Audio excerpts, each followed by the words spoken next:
नया दिन, नई खबर, हर बड़ी खबर पर हमारी नजर। खबर जिसका हम पर, आप पर और देश की सियासत पर होगा असर, और इस बड़ी खबर के हर पहलू पर बजेगा नगाड़ा, क्योंकि यह है जनता का अखाड़ा। नमस्कार, मैं हूं आनंद नरसिम्हन।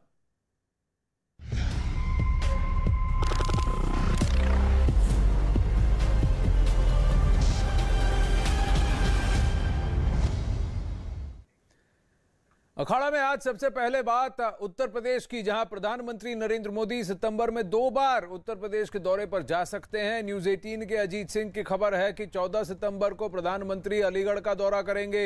अलीगढ़ में प्रधानमंत्री राजा महेंद्र प्रताप सिंह विश्वविद्यालय और डिफेंस कॉरिडोर का शिलान्यास करेंगे। और वहीं 26 सितंबर को प्रधानमंत्री का लखनऊ जाने का कार्यक्रम है। 4 नवंबर को दीपावली के मौके पर प्रधानमंत्री अयोध्या में होंगे, जहां वो दीपोत्सव का उद्घाटन करेंगे और रामलला के दर्शन भी करेंगे। डॉक्टर अजीज खान समाजवादी पार्टी के हमारे साथ हैं और समीर सिंह बीजेपी के हमारे साथ हैं। आप दोनों को नमस्कार। डॉक्टर अजीज खान, यानी कि चुनाव का बिगुल खुद प्रधानमंत्री नरेंद्र मोदी बजाते हुए नजर आ रहे हैं।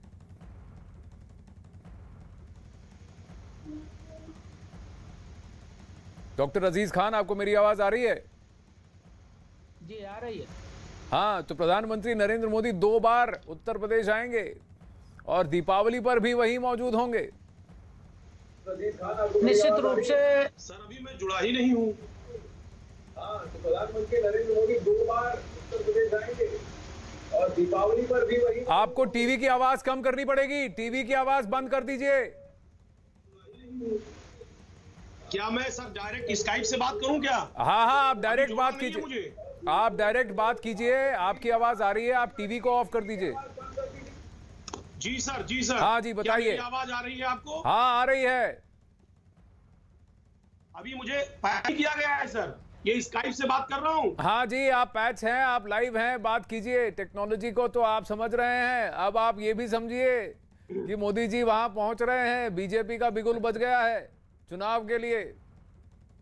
देखिए नरसिम्हन भाई, एक बात समझ लें कि इससे पहले भी मोदी जी का कई बार दौरा हुआ उत्तर प्रदेश में, लेकिन क्या स्थिति रही। आज जहां के वो सांसद हैं, वहां पर भी लाशें तैरती दिखी हैं। आप ये भी जानते हैं कि साहब मां गंगा की सफाई के लिए 20,000 करोड़ रुपए का राशि तय किया गया था। वहां पर जीवी अग्रवाल जी तक का निधन हो गया। काशी को क्योटो नहीं बना पाए। जिस तरीके से वहां सीवर उफनाता रहा, जो अपने संसदीय क्षेत्र को बेहतर नहीं बना पाया, वो उत्तर प्रदेश की क्या हाल लेगा। ये नमूना है नरसिम्हन भाई, ये जो दौरा है सिर्फ हवाई दौरा है।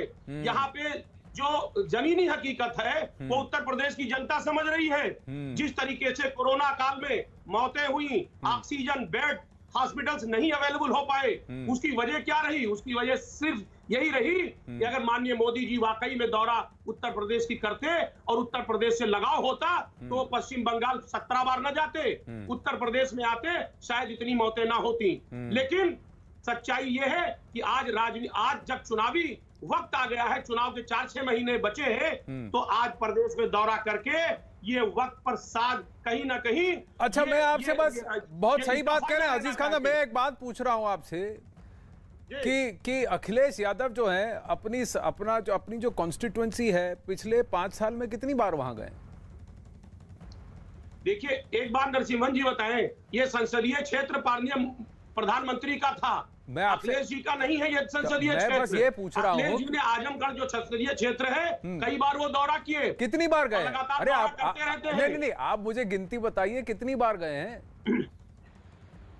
देखिए सर, बहुत बार गए। बहुत बार गए, यानी कि आपको गिनती नहीं पता है। अब बस मैं आपको बस इतना कहूंगा कि पिछले 7 साल के अंदर अपने संसदीय क्षेत्र, प्रधानमंत्री का कार्यभार संभालने के बावजूद अपने संसदीय क्षेत्र में खुद प्रधानमंत्री नरेंद्र मोदी कम से कम 36 बार गए हैं। ये गिनती आप किसी किसी भी गैर प्रधानमंत्री, किसी और सदस्य, अपने किसी भी सांसद की बात कर लीजिएगा, समाजवादी पार्टी के या किसी भी पार्टी के, वो बता दें कि वो कितनी बार गए हैं। अब ये भी बता दूं कि जहां के वो सांसद हैं, वहां पर वर्चस्व तो समाजवादी पार्टी का हुआ करता था। क्योंकि काशी में तो ज्यादा वही जातियां, वही ग्रुप्स हुआ करती थी जहां पर समाजवादी पार्टी बैटिंग करती थी। लेकिन आज वहां समाजवादी पार्टी परास्त है, बीजेपी का झंडा लहरा रहा है। काशी में जिस तरह से दीपोत्सव हुआ वैसा दीपोत्सव तो मैंने नहीं देखा। हाँ, मैं 80 घाट जरूर गया था, दशाश्वमेध घाट जरूर गया था, वहां गंगा जी का पानी भी मैंने पिया है 2019 में, 2020 में भी। लेकिन वो जो शुद्ध पानी है, मैं 2012-2013 में भी गया था, तब तो पैर रखने में डर लग रहा था। तो मैं ये पूछ रहा हूं कि जो वहां काशीवासी हैं वो इसका बयान करेंगे कि आप इसका बयान करेंगे? पर समीर सिंह जी, समाजवादी पार्टी का आरोप है कि कोविड काल में जिस तरह से पूरी तरह से जो व्यवस्था है वो अस्त व्यस्त थी, उसकी वजह से उत्तर प्रदेश बीजेपी, योगी सरकार और प्रधानमंत्री नरेंद्र मोदी से खफा है।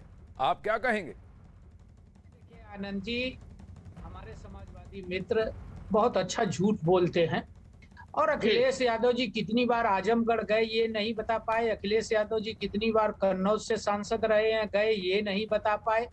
लेकिन मैं इतना जरूर कहूंगा कि उनसे एक ही प्रश्न पूछ लिया जाए कि अखिलेश यादव जी 4.5 साल में कहां गए उत्तर प्रदेश में सरकार से हटने के बाद, और 1.5 साल कोरोना काल में किसी को हॉस्पिटल देखने गए हों, किसी को भोजन पैकेट दिए हों, या वो किसी की सेवा किए हों और अभियान चलाए हों, तो वो भी बताते। लेकिन मैं जरूर कहूंगा कोरोना काल में माननीय मुख्यमंत्री जी ने, पहली घटना हुई थी राजस्थान से छात्रों को निकाला जा रहा था कोरोना के नाम पर, उत्तर प्रदेश सरकार ने छात्रों को बसों में बैठा के उनके घरों तक पहुंचाया। पंजाब और महाराष्ट्र से और दिल्ली से मजदूरों को भगाया जा रहा था, हमने उनको बसों में बैठा के उनके घरों तक पहुंचाया, और माननीय प्रधानमंत्री जी ने लोगों को राशन मिले, फ्री राशन दीपावली तक देने की बात कही है। और कोरोना से लेके आज तक सबको भोजन की व्यवस्था हो, सबको दवाई की व्यवस्था हो, सबके स्वास्थ्य की चिंता हो, इन सारे कामों को उत्तर प्रदेश की सरकार ने माननीय प्रधानमंत्री जी के प्रेरणा से किया है। और मैं बड़े विश्वास के साथ कह सकता हूँ कि आज उत्तर प्रदेश देश का सबसे पहला राज्य बना है कोरोना टीकाकरण में। उत्तर प्रदेश के अंदर हमने अल्प समय में ऑक्सीजन की सप्लाई माननीय प्रधानमंत्री जी के प्रेरणा से लोगों को उपलब्ध कराई। आज भी कोरोना हमारे यहाँ नहीं के बराबर है। हमारे 27 से 28 जिले कोरोना से मुक्त हैं 75 जिलों में। देखिए, जिन जगहों पर कोरोना है वहां भी 2 अंक में है, कहीं 4 हैं, कहीं 5 हैं, कहीं 10 हैं, कहीं 12 हैं। हम टेस्टिंग भी रोजाना कर रहे हैं आनंद जी। और उत्तर प्रदेश विकास के रास्ते पर है, उत्तर प्रदेश खुशहाली के रास्ते पर है, उत्तर प्रदेश तरक्की के रास्ते पर है। कितना विकास हुआ है, कितनी खुशहाली है, ये तो जनता जनार्दन है, वो बताएगी जरूर जब चुनाव होंगे। लेकिन आ रहा हूं अजीज खान साहब, थोड़ा सा एक अपडेट हमारे दर्शकों को भी बता दूं कि प्रधानमंत्री नरेंद्र मोदी सितंबर में 2 बार यूपी के दौरे पर जा सकते हैं। न्यूज 18 के अजीत सिंह की खबर है कि 14 सितंबर को प्रधानमंत्री अलीगढ़ का दौरा करेंगे। अलीगढ़ में प्रधानमंत्री राजा महेंद्र प्रताप सिंह विश्वविद्यालय और डिफेंस कॉरिडोर का शिलान्यास करेंगे। वहीं 26 सितंबर को प्रधानमंत्री का लखनऊ जाने का कार्यक्रम है और 4 नवंबर को दिवाली के मौके पर प्रधानमंत्री अयोध्या में होंगे, जहां वो दीपोत्सव का उद्घाटन करेंगे और उस पर भाग भी लेंगे, रामलला के दर्शन भी करेंगे। अब ये तो बहुत सारी बातें हो गई अजीज खान साहब कि राम मंदिर बन रहा है, उसका शिलान्यास होगा, काशी में दीपोत्सव होता है जब शिवरात्रि होती है, अयोध्या में दीपोत्सव हो रहा है, एक्सप्रेसवे के कॉरिडोर्स बन गए हैं, जो वहाँ पर पिलग्रिमेज का ग्रुपिंग है वो हो गया। काशी से क्योटो की बात की, काशी में अभी वहाँ देखिए बहुत बड़ा कन्वेंशन सेंटर बना है जहाँ जापान के एम्बेसडर खुद वहाँ मौजूद थे। काशी और क्योटो का जो संबंध है वो 5 साल पहले शिलान्यास था, प्रोजेक्ट भी कंप्लीट हो गया। अब कहीं ना कहीं काम तो हुआ है, आपको इतना तो मानना पड़ेगा। जी जी जी, देखिए आनंद भाई बहुत बढ़िया बात बता रहे हैं। अभी मैं सुन रहा था समीर सिंह साहब को, शायद ये कहते हुए शर्म नहीं आ रही है कि वही क्योटो है जहां पर पंडित छन्नू लाल मिश्रा, जिनकी बेटी का इंतकाल हो गया, और वो छन्नू लाल मिश्रा जी माननीय पीएम महोदय के प्रस्तावक रहे। उनसे 4 लाख रुपए लिए गए अस्पताल में और मुंह दिखाने के 25,000 अलग से लिए गए। ये है क्योटो की स्थिति, वास्तविक स्थिति ये रही। एक बात समझ लें आप। दूसरी बात, अभी कोरोना में मजदूरों की स्थिति बता रहे थे, जिस तरह 2-2, 2,500 किलोमीटर कोरोना काल में मजदूरों को पैदल चलना पड़ा, छोटे छोटे मासूम बच्चे पैदल चले, ये गाड़ियां तक मुहैया नहीं करा पाए और उनको खाना मुहैया नहीं करा पाए, अन्न नहीं मुहैया करा पाए। आज ये अन्न महोत्सव लगा करके उन मजदूरों को, उन गरीबों का ये मजाक उड़ा रहे हैं। ये है इनका चेहरा। दूसरी बात आपने कहा साहब क्योटो का विकास हो गया, वही क्योटो है। क्योटो का नहीं, काशी का विकास हो गया। बनारस को, क्योटो तो जापान में है, काशी का विकास हो गया। सर मुझे मौका दे। जी जी। कहा गया था कि बनारस को गुजरात मॉडल पर यहाँ कारखाने लगाए जाएंगे। कितने कारखाने लगाए गए जरा समीर सिंह साहब बता दें। कहा था बनारस की साड़ियों को पूरे दुनिया के नक्शे पे लाकर खड़ा कर देंगे, पूरे दुनिया के नक्शे पे लाकर खड़ा कर देंगे। साहब पहुंच गया पूरे दुनिया के नक्शे पे साड़ियों का कारोबार। कहना कुछ और है, करना कुछ और है। ये कहने का मकसद सिर्फ ये कहते कुछ और है, करते कुछ और है। दिलों में आग, लबों पर, अरे आनंद भाई अच्छा शेर पढ़ रहे हैं, बोलिए। लबों, अरे आनंद भाई, दिलों में आग, लबों पर गुलाब रखते हैं, ये अपने चेहरों पर दोहरा नकाब रखते हैं। ये दोहरे नकाब रखने वाले लोग हैं। ये कहते कुछ और है, करते कुछ और है। देखिए आपकी कहनी और कथनी और करनी में बहुत अंतर है। दिलों में दो नकाब पहनते हैं, बहुत सारे आरोप लग रहे हैं। समीर सिंह जी जवाब दें। नहीं देखिए आनंद जी, अजीत साहब अगर कागज और कलम लेके बैठे हो तो नोट कर लें। काशी का विकास, काशी से प्रयाग 6 लेन माननीय मोदी जी ने बनाया। काशी का क्वारिडोर माननीय मोदी जी बना रहे हैं। एयरपोर्ट से काशी को जोड़ने वाली सड़क को 4 लेन हमने किया। गोरखपुर से गाजीपुर होते हुए काशी को जोड़ने का 4 लेन भारतीय जनता पार्टी की सरकार में हुआ। रिंग रोड काशी के अंदर हम बना रहे हैं, घाट हम बना रहे हैं। काशी के अंदर सड़कों को चौड़ा हमने किया, सड़कों को बनाया। काशी के अंदर जो काशी विश्वनाथ का क्वारिडोर है, मैं अजीत साहब से कहूंगा कि आप तो जाएंगे नहीं क्योंकि आपका धर्म आपको इजाजत नहीं देता है, लेकिन अखिलेश यादव का धर्म इजाजत देता है। अगर वो कृष्ण बनना चाहते हैं और कृष्ण के अवतार हैं तो एक बार अखिलेश यादव जी काशी को के अंदर जाके बाबा विश्वनाथ के क्वारिडोर को देखें, उनकी भी आंखें खुल जाएंगी। और मैं तो कहना चाहता हूं आनंद जी, माननीय प्रधानमंत्री जी ने कभी ये नहीं कहा कि मैं प्रधानमंत्री हूं। माननीय प्रधानमंत्री ने सदैव कहा कि मैं उत्तर प्रदेश का सांसद हूं, काशी का सांसद हूं। कोरोना के काल में भी उन्होंने ऑडियो और वीडियो से बात किया। पिछले दिनों कोरोना कम होने पर वो आए और डॉक्टरों से मिले, लोगों से मिले, कोरोना के अंदर वो काशी का दौरा किया और कहे कि समीर जी इस वक्त एक बड़ी खबर आ रही है उत्तराखंड से। इस वक्त बड़ी खबर आ रही है, वहां राज्यपाल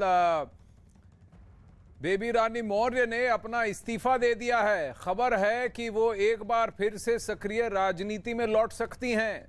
बेबी रानी मौर्य 3 साल तक उत्तराखंड के राज्यपाल के पद पर रही, पर अब खबर है कि उन्होंने राज्यपाल पद से इस्तीफा दे दिया है और अब वो फिर से सक्रिय हो सकती हैं राजनीति में। बहुत बड़ी खबर ये, अभी डेवलपमेंट आ रही है।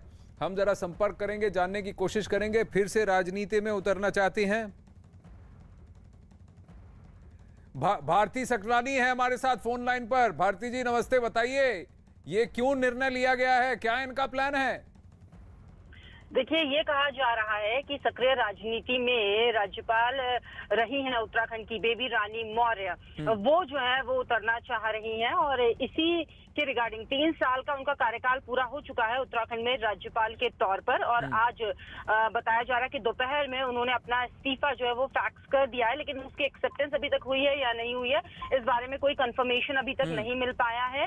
ये दिल्ली से कंफर्म यहाँ पर किया जाएगा कि उनका इस्तीफा मंजूर कर लिया गया है, लेकिन हाँ इतना जरूर है, राजभवन सचिवालय की तरफ से ये कंफर्म कर दिया गया है कि राज्यपाल बेबी रानी मौर्य ने अपना इस्तीफा सौंप दिया है राज्यपाल के पद से। जी हाँ, 90 के दशक में भारतीय जनता पार्टी से जुड़ी थी, आगरा की मेयर भी रह चुकी हैं और नेशनल कमीशन ऑफ वुमेन से भी जुड़ी हुई थी बेबी रानी मौर्य। अब इन्होंने ये ऐलान किया है। अब वहीं वापस रुख करते हैं उत्तराखंड से। इस अपडेट के लिए धन्यवाद भारती जी। वापस रुख करते हैं उत्तर प्रदेश का, जहां प्रधानमंत्री नरेंद्र मोदी का अयोध्या दौरे पर यूपी सरकार के मंत्रियों का क्या कहना है, आइए आपको सुनाते हैं। प्रधानमंत्री आ रहे हैं, बेहद खास है इस बार। बिल्कुल भी बहुत हमारे लिए और सबके लिए, पूरे देश के लिए बहुत खास है कि अयोध्या में दीपोत्सव में देश के यशस्वी प्रधानमंत्री, जिनका संकल्प था, जिनकी पार्टी का संकल्प था कि यहाँ पर भव्य राम मंदिर का निर्माण हो और हम सर्वोच्च न्यायालय के आदेशानुसार अभी माननीय प्रधानमंत्री ने उसका शिलान्यास भी किया था, हमारे मुख्यमंत्री जी भी थे वहां पर मौजूद। और मुख्यमंत्री जी लगातार आपने देखा होगा कि वहां पर अयोध्या को लेकर उन्होंने इतना काम किया है कि वाकई में हम सबका गर्व से सीना चौड़ा होता है, और अब तो 56 इंच का सीना भी वहां आ रहा है। विजन डॉक्यूमेंट, अयोध्या के विजन डॉक्यूमेंट को भी काम लेकर हो रहा है। प्रधानमंत्री ने खुद समीक्षा की थी, मुख्यमंत्री लगातार हर महीने जा रहे हैं, 15 से 20 हजार करोड़ का काम हो रहा है, उसके बावजूद विपक्ष सवाल खड़े कर। देखिए, विपक्ष के पास तो तुष्टीकरण और अनर्गल आरोप के सिवा कुछ है नहीं, और मुझे लगता है ये वही विपक्ष है जो चाहता ही नहीं था कि वहां पे प्रभु श्री राम का भव्य राम मंदिर का निर्माण हो या कभी राम मंदिर बने, क्योंकि इसमें चाहे कांग्रेस हो, समाजवादी पार्टी हो, आम आदमी पार्टी हो या बहुजन हो या ओवैसी साहब आए, ये भी सब के सब यही इसी पे लगे हुए थे। आज भी इसी बात की सबको कहीं ना कहीं कहना चाहिए तकलीफ है कि कैसे भव्य राम मंदिर का निर्माण हो रहा है। देखिए, आपने काशी की बात की और अजीज खान साहब से कहा कि वो काशी कॉरिडोर जाएंगे कि नहीं। समीर साहब, ऐसा मत कहिए, काशी कॉरिडोर क्यों नहीं जाएंगे? वहाँ ज्ञानवापी मस्जिद है जिसके नीचे शिव जी का ज्योतिर्लिंग आज भी सुरक्षित है, तो उनके लिए भी रीज़न बनता है कि वहाँ जाएं। एक मंदिर के ऊपर मस्जिद वहाँ भी खड़ा है, लेकिन खड़ा है, और वहाँ लोग और भी हैं, व्यवसाय भी है, और उस कॉरिडोर में काशी का विकास हो रहा है, तो क्यों ना हो। पर अजीज खान साहब, प्रधानमंत्री नरेंद्र मोदी अगर उत्तर प्रदेश की तरफ कूच कर रहे हैं तो फिर सारी पार्टियों को थोड़ा चेतना होगा, क्योंकि यहाँ काम ज्यादा है। रामलला का मंदिर है, मोदी है, योगी है। देखिए आनंद जी, 2-3 बातें मैं बताना चाहूंगा। समीर साहब जी ने बहुत लंबी चौड़ी फहरिस्त बता दी, मैं पहले उसमें कर दूं। साहब, पूर्वांचल एक्सप्रेस वे जिसका शुरुआत मैंने किया, और पूर्वांचल एक्सप्रेस वे जो काशी को हमने जोड़ा था, आज इनसे जरा पूछिए कि काशी को उस पूर्वांचल एक्सप्रेस वे से काट दिया। पहली बात, काशी के लिए इन्होंने सौगात क्या दिया, काशी को काट दिया। पहली बात। साहब, मोदी जी का जयपुर गांव के बारे में जरा पूछिए कि क्या स्थिति है जयपुर गांव की। अभी आप देखिए, काशी में तमाम प्रोजेक्ट ऐसे जो घोषित बहुत पहले हुए थे, 6 साल पहले, आज तक शुरू नहीं हो पाए। नई टैंक सीवेज ट्रीटमेंट प्लांट, राजा तालाब का निर्माण, चौका घाट का फ्लाईओवर, इसी तरीके से नमामि परियोजना की 26 घाटों का जीर्णोद्धार, 10वें घाट का निर्माण, ये शुरू तक नहीं हो पाया है। मैं बताऊं, लेकिन मैंने अपने कार्यकाल में कितना काम किया है। आनंद भाई, बलुआ घाट का पुल, गंगा नदी पर बीएचयू गेट के सामने रामनगरी मार्ग पर पुल, बरुणा रिवर फ्रंट, बाबतपुर चौबेपुर 4 लेन की सड़क, गंगा नदी पर जो है मुस्तफाबाद और रामचंदी पर पुल, उसके बाद दीनदयाल अस्पताल में डायलिसिस की पूरी यूनिट, 220 किलोवाट सब स्टेशन, एक लंबी फहरिस्त है।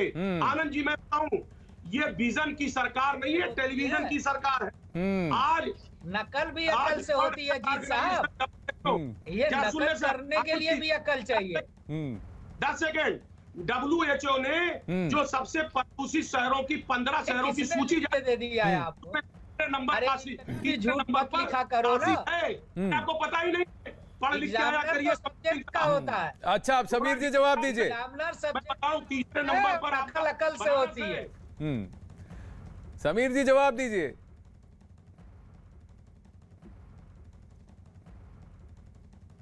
समीर जी बोलिए। अजीज खान साहब जो कह रहे हैं, आप कह रहे हैं कि नकल में भी अकल चाहिए। जी जी बिल्कुल आनंद जी। देखिए, अजीत साहब 5 सालों में उत्तर प्रदेश में इन्होंने क्या किया ये नहीं बताया। समाजवादी पार्टी की सरकार ने 5 सालों में गुंडों का राजनीतिकरण किया, अपराध का राजनीतिकरण किया, शुगर मिलों को बेचा, एक्सप्रेसवे का भ्रष्टाचार किया। 2000 करोड़ रुपए से कम में हम एक्सप्रेसवे पूर्वांचल बना रहे हैं, इन्होंने खाली उसका शिलान्यास किया। आगरा एक्सप्रेसवे का भ्रष्टाचार सबके सामने है। पूर्वांचल एक्सप्रेस हम बनाए, ये कहते हैं कि हमने बनाया, हम 5 एक्सप्रेसवे बना रहे हैं। हम बुंदेलखंड बना रहे हैं, हम डिफेंस कॉरिडोर बना रहे हैं, हम गोरखपुर लिंक एक्सप्रेसवे बना रहे हैं। हम 4.5 साल में 5 बना रहे हैं, इन्होंने 5 साल में 1 बनाया, ये इनका विकास था। हम गंगा एक्सप्रेसवे बना रहे हैं। इन्होंने शुगर मिलों को बेचा, हमने शुगर मिलों को चलाया। हमने 1,40,000 करोड़ रुपया उत्तर प्रदेश में गन्ना मूल्य भुगतान किया। ये 7 लाख मीट्रिक टन गेहूं खरीदे थे 2016 में, और हमने 57 लाख मीट्रिक टन गेहूं खरीदा 2020 में। हमने 4 लाख नौजवानों को सरकारी नौकरी दी और 1.5 लाख लोगों को, 1.5 करोड़ लोगों को हमने रोजगार दिया विभिन्न माध्यमों से। इन्होंने सरकारी नौकरियों को भ्रष्टाचार की भेंट चढ़ा दिया, क्योंकि 2 जिले को बिजली मिलती थी, 2 जिले के नौजवानों को रोजगार नहीं सर, मैं नहीं बोलता हूँ। 2 जिले का विकास होता है। अच्छा देखिए, मुझे आज इस डिबेट में बहुत मजा आ रहा है। मैं बस इतना कहना चाहता हूँ समीर जी और डॉक्टर अजीज साहब, 30 सेकंड में अपनी बात खत्म कर दूंगा। चलिए ठीक है। ये सैफई महोत्सव मनाते थे, 30 सेकंड में अपनी बात खत्म करूंगा। ये सैफई महोत्सव मनाते थे जहां शिल्पा शेट्टी का डांस देखते थे। हम उत्तर प्रदेश के अंदर हर जिले में ओडीओपी को बढ़ा रहे हैं, 1 डिस्ट्रिक्ट 1 प्रोडक्ट। हम अलीगढ़ के ताले को भी बढ़ा रहे हैं, हम गोरखपुर के टेराकोटा को भी बढ़ा रहे हैं, हम फिरोजाबाद के चूड़ी को भी बढ़ा रहे हैं, हम लखनऊ के चिकन को भी बढ़ा रहे हैं, और हम विभिन्न जिलों के जो एक एक उत्पाद है उनकी हम मार्केटिंग कर रहे हैं, उनको हम आगे ले जा रहे हैं, हम उनको बढ़ा रहे हैं। और ये सैफई मॉडल था। जी, अब मैं बस इतना कहूंगा, मैं चाहे आप जितने व्यंग्य कसे एक दूसरे पर मुझे आज एक बहुत चीज अच्छी लगी कि आपकी जो बहस हो रही है वो काम की राजनीति पर हो रही है। आज बहस राम की राजनीति पर नहीं हो रही। इस बात से मैं बहुत खुश हूं। समीर जी थोड़ा सा एक अल्प विराम दे। मैं बस इतना कहना चाहता हूं कि आज जो है बहस जो हो रही है वो काम की राजनीति पर हो रही है, राम की राजनीति पर नहीं हो रही। इससे मैं बहुत खुश हूं। किसने कितना काम किया यही बहस होनी चाहिए, और ये काम बोलता है कि नहीं यही बहस होनी चाहिए। अब वहीं प्रधानमंत्री नरेंद्र मोदी अयोध्या दौरे पर यूपी सरकार के मंत्रियों का क्या कहना हमने सुन लिया, लेकिन अब वहां अयोध्या के महंत वो क्या कहते हैं, महंत रामदास, आइए सुनते हैं।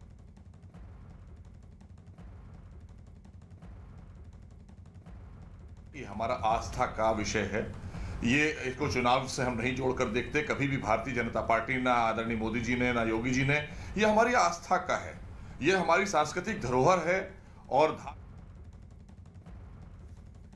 जी, महंत राजू दास ने क्या कहा, आइए आपको वो सुनाना चाहते थे। मोहसिन रजा साहब की बात तो हमने सुनी, उन्होंने अजीत सिंह से भी बात की, सब उनका स्वागत कर रहे हैं। लेकिन सबसे बड़ी बात अजीज खान साहब और समीर सिंह जी, मैं आपसे ये जानना चाहूंगा कि इस बार उत्तर प्रदेश में बीजेपी का लक्ष्य है 320 सीटें जीतना।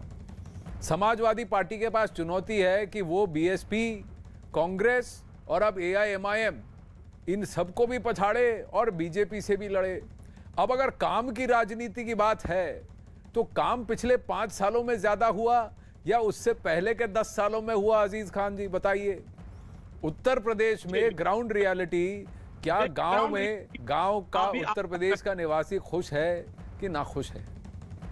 देखिए आनंद जी, आप भी बड़े पत्रकार हैं, जरा आप खुद एनालिसिस कर लें कि साहब इन्होंने 6 एम्स, इनका संकल्प पत्र मेरे सामने रखा हुआ है। 6 एम्स कहा था, उत्तर प्रदेश की बात कर रहा हूं।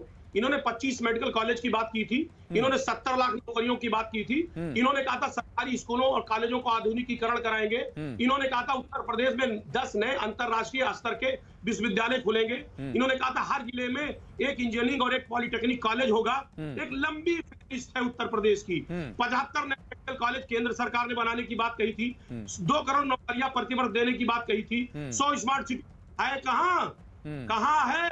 अब 2 करोड़ में से 1.5 करोड़ नौकरियों की बात तो अभी समीर सिंह जी कह चुके हैं। लेकिन एक बात बताइए कि योगी सरकार तो, बीजेपी तो 20 सालों में, 25 सालों में, पिछले 5 साल पहले आई थी। उत्तर प्रदेश में अब तक इतने सारे विश्वविद्यालय हैं क्यों नहीं?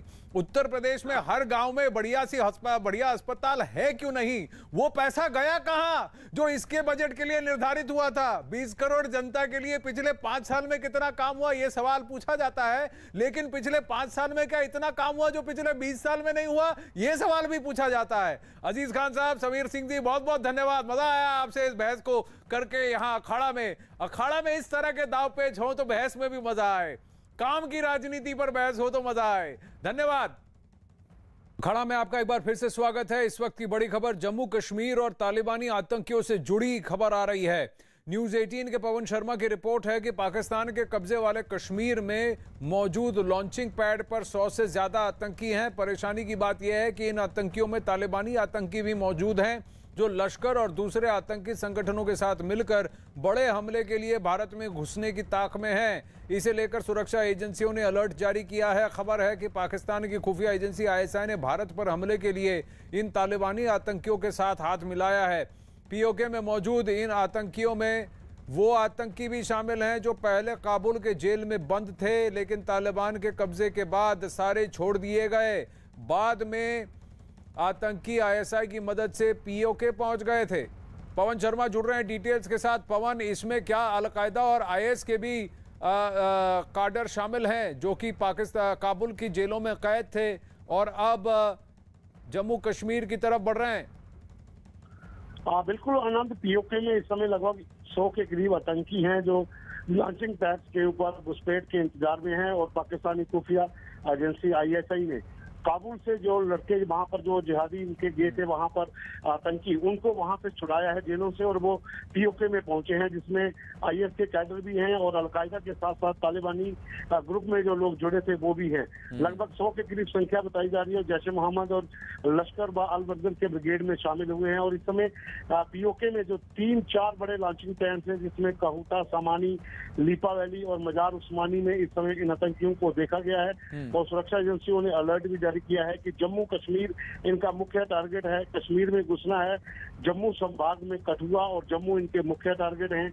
किसी न किसी तरीके से घुसपैठ करके और वो भी बर्फबारी से पहले घुसना चाहते हैं और पाकिस्तानी खुफिया एजेंसी ISI पूरी तरह से पाक सेना की मदद से इन लोगों को लॉन्चिंग पैड्स पर लाई है।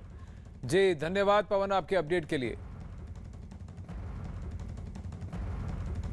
अखाड़ा में आगे बढ़ते हैं। बात तालिबान से ही जुड़ी, लेकिन तालिबानिस्तान की बात करते हैं जहां तालिबान की टेरर कैबिनेट अब तय हो चुकी है। अफगानिस्तान में तालिबान सरकार का गठन हो गया है। मुल्ला मोहम्मद हसन अखुंद अफगानिस्तान में तालिबानी सरकार के सरगना होंगे। प्रधानमंत्री का रूप या टाइटल वो अज्यूम करेंगे। वहीं अंतरिम सरकार में हक्कानी गुट के सिराजुद्दीन हक्कानी को गृह मंत्री बनाया गया है, तो वहीं मुल्ला याकूब को रक्षा मंत्री की जिम्मेदारी दी गई है। तालिबान ने सरकार में उन तालिबानी नेताओं को तवज्जो दी है जो 20 साल से अफगानिस्तान की सरकार के खिलाफ मोर्चा खोले हुए थे, जिसे अमेरिका का समर्थन हासिल था। तालिबान सरकार में मुल्ला गनी बरादर और मुल्ला अब्दुल सलाम को उप प्रधानमंत्री बनाया गया है। तालिबान ने कार्यवाहक सरकार बनाई है जो अगले 6 महीने के लिए काम करेगी। दरअसल 15 अगस्त को काबुल पर कब्जे के बाद से ही अफगानिस्तान में तालिबान सरकार बनने की तैयारी की जा रही थी, लेकिन 2-3 बार ऐलान टालना पड़ा था। माना जा रहा था कि तालिबान और हक्कानी गुट के बीच सत्ता संघर्ष को लेकर कुछ विवाद चल रहा था, लेकिन अब तालिबान ने सरकार का गठन कर दिया है, उसका ऐलान कर दिया है। हालांकि खबर यह भी आई है कि तालिबान अपनी सरकार के गठन का ऐलान 9/11 की बरसी पर यानी 11 सितंबर को करेगा।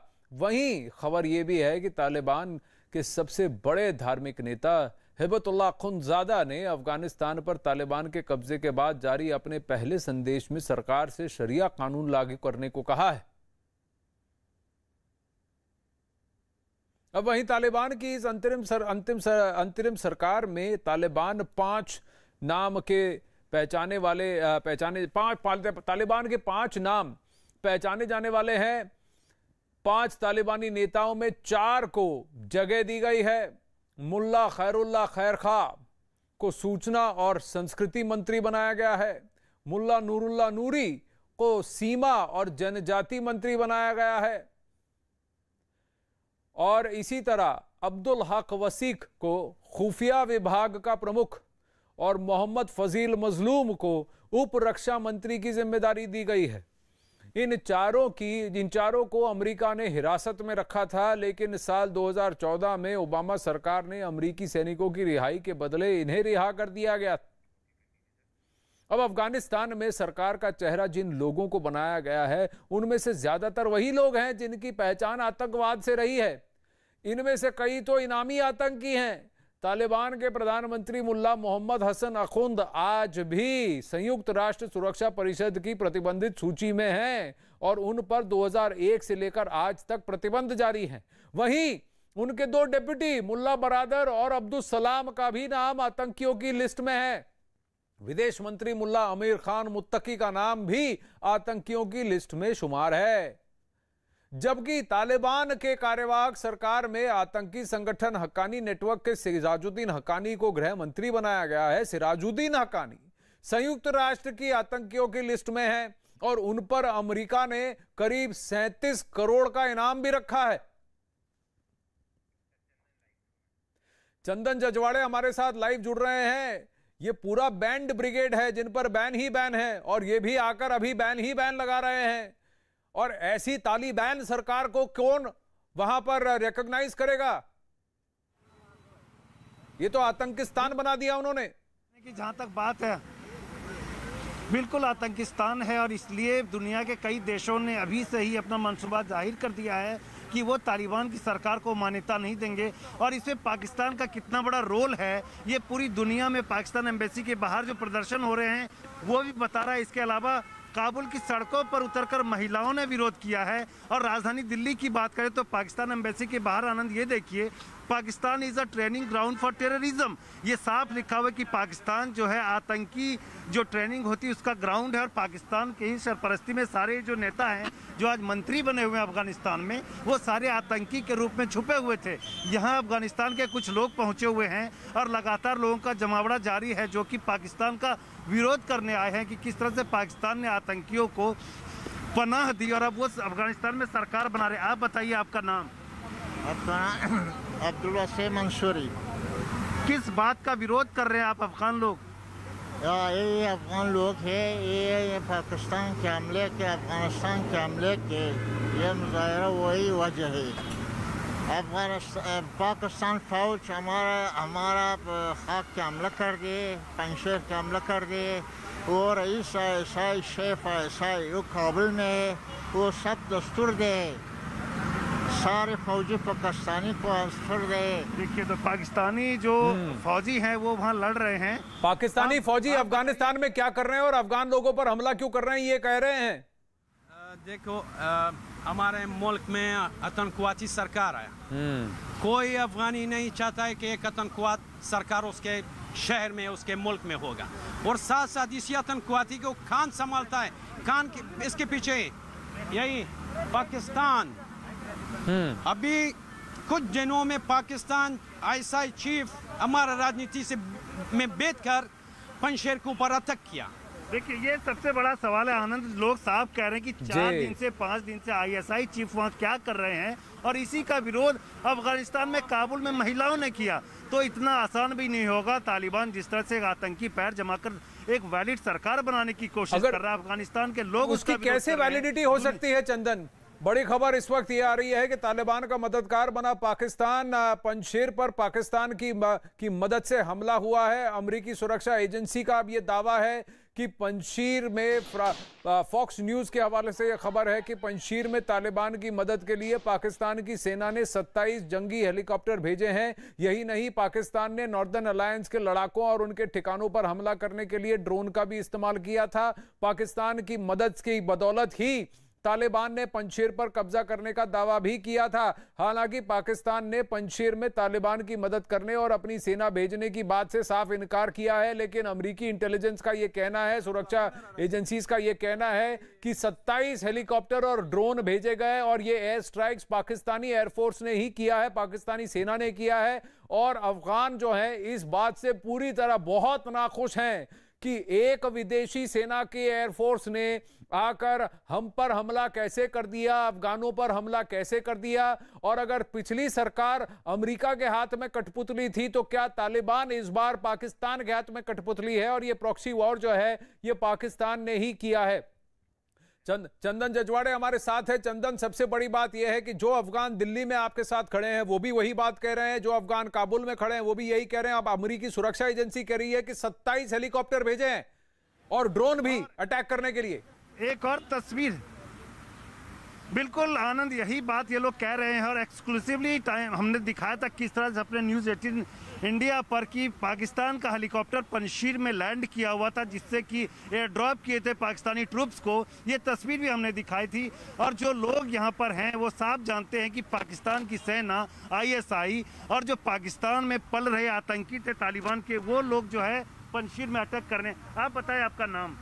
मेरा नाम सुजैन फिरोज है। I am the first female rap singer of Afghanistan. ये बताइए, क्या आप लोगों को पूरा पता है पाकिस्तान कर रहा है ये सब, किस तरह से विरोध हो रहा है पाकिस्तान का? हम लोग को पता है, क्योंकि जिन तालिबान को पंजशीर में उन्होंने गिरफ्तार किया गया था, उन्होंने खुद अपनी ज़बान से बोला है कि हमारे परिवार को पता नहीं है और ये तालिबान लोगों के लिए हम लोग को भिजवा दिया गया है यहाँ पे। यानी तालिबान के साथ ये लोग मिला हुआ है। और कल मैंने एक वीडियो देखा कि एक पाकिस्तानी अंकल ने बता रहे थे कि मैं फ़ख्र कर रही हूँ कि मेरा बेटा अफ़गानिस्तान की जंग में शहीद हो गए और अमेरिका को भगाया है, कुफर को भगाया है।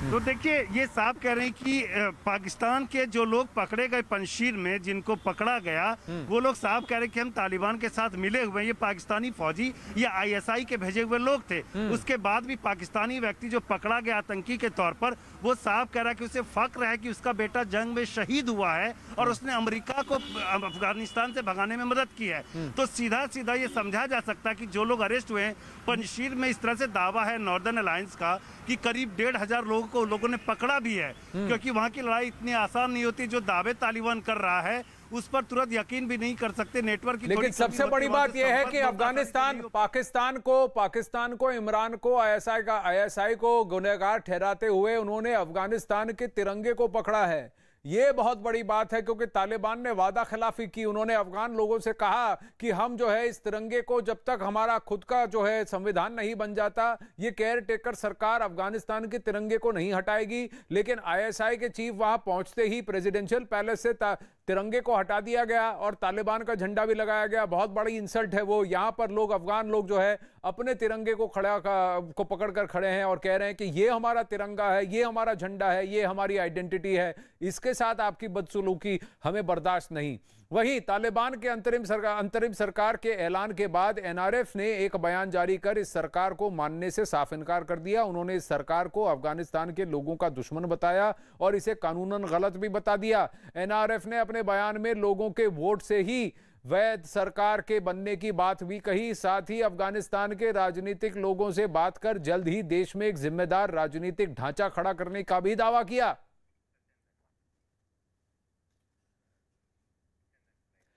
चंदन अभी हमारे साथ लाइव हैं। चंदन, क्या यहाँ के लोग NRF के साथ हैं, अहमद मसूद के साथ हैं, और उनको क्या लगता है कि बाकी प्रांतों में अफगानिस्तान के भी इस तरह का विरोध प्रदर्शन होगा और तालिबान के लिए मुश्किलें बढ़ेंगी?